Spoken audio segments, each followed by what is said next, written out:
Arsip adalah rekaman kegiatan atau peristiwa dalam berbagai bentuk dan media, sesuai dengan perkembangan teknologi informasi dan komunikasi yang dibuat dan diterima oleh lembaga negara, pemerintah daerah, lembaga pendidikan, perusahaan, organisasi politik, organisasi kemasyarakatan, dan perseorangan dalam pelaksanaan kehidupan bermasyarakat, berbangsa, dan bernegara.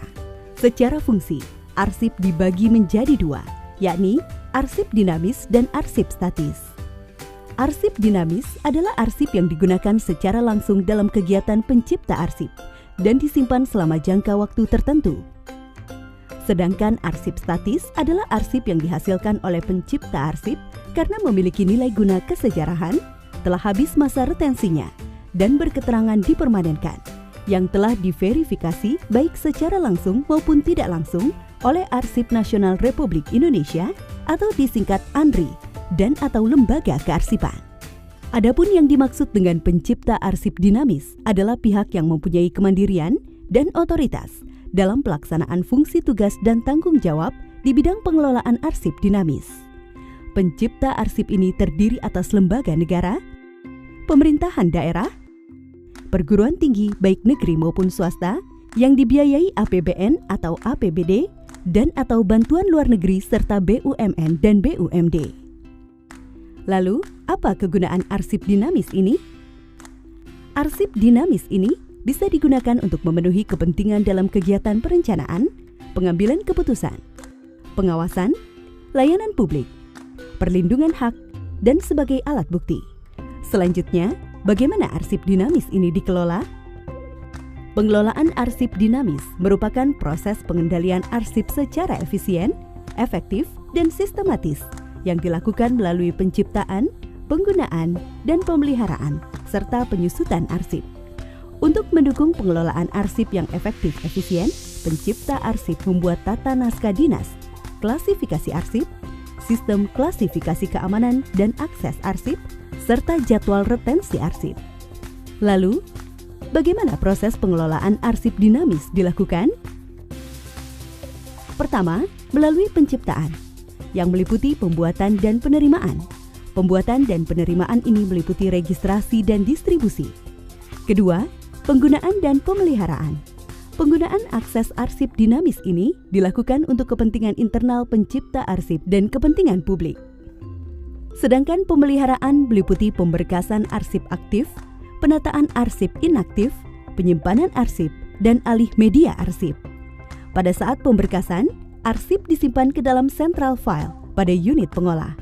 Seiring berjalannya waktu, arsip harus ditata untuk memilah arsip yang sudah inaktif. Arsip inaktif ini kemudian disimpan di pusat arsip oleh unit kearsipan. Sementara itu, alih media arsip dilakukan dengan cara pengolahan arsip dari bentuk kertas ke bentuk digital. Proses pengolahan arsip dinamis yang ketiga adalah melalui penyusutan.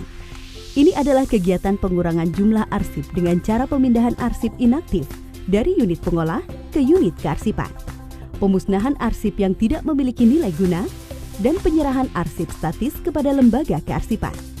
Secara teknis, pemindahan arsip ini dilakukan dari unit kerja central file ke pusat arsip dengan disertai berita acara pemindahan.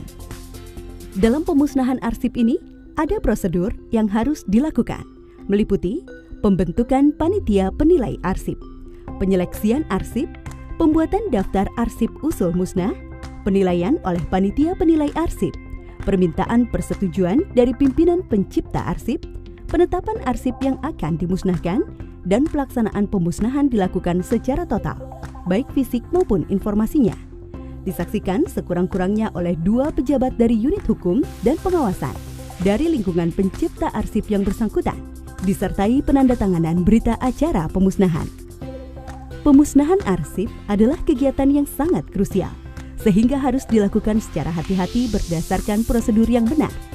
Apabila diabaikan, akan terkena sanksi pidana, sesuai dengan Undang-Undang Nomor 43 Tahun 2009, Pasal 89, dengan ancaman hukuman 10 tahun pidana penjara dan denda paling banyak Rp500 juta. Kegiatan penyusutan arsip selanjutnya adalah penyerahan arsip statis kepada lembaga kearsipan. Tahapan ini harus disertai dengan berita acara penyerahan dan daftar arsip yang diserahkan. Apabila pengelolaan arsip dinamis dilakukan dengan benar, maka akan terwujud tertib arsip di lingkungan pencipta arsip, yang pada akhirnya menciptakan efisiensi, efektivitas, produktivitas, akuntabilitas, dan transparansi, serta terselamatkannya arsip statis sebagai memori kolektif bangsa.